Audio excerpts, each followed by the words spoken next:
Emotions அப்படிங்கிறது எல்லாருக்குமே ஒரு பொதுவான விஷயம்தான்.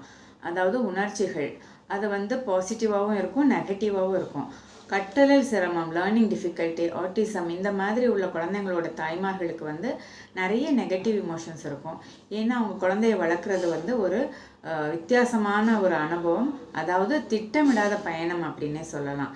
எப்படி ஒரு பாடத்துக்கு சிலபஸ் இல்லாமல் இருக்கும்போது அந்த குழந்தைக்கு என்ன கொடுக்கணும் அப்படின்னு ஒவ்வொரு ஸ்டேஜ்லேயும் அவங்க யோசித்து செய்யும்போது அவங்களுக்கு டைம் எடுக்கும். அதே மாதிரி தான் கற்றலில் சிரமம் இருக்கிற குழந்தைங்களுக்கு ஒரு விஷயத்தை எப்படி அவங்களுக்கு சொல்லிக் கொடுக்கணும், எப்படி சொன்னால் அவங்க புரிஞ்சுக்குவாங்க அப்படின்னு ஒவ்வொன்றையும் அந்த பெற்றோர்கள் கற்றுக்கிட்டு செய்யணும். அதனால் நிறைய டைம் எடுக்கும், நிறைய பொறுமையும் தேவைப்படும். ஸோ அதனால் அவங்களுக்கு நிறைய நெகட்டிவ் இமோஷன்ஸ் இருக்கும்.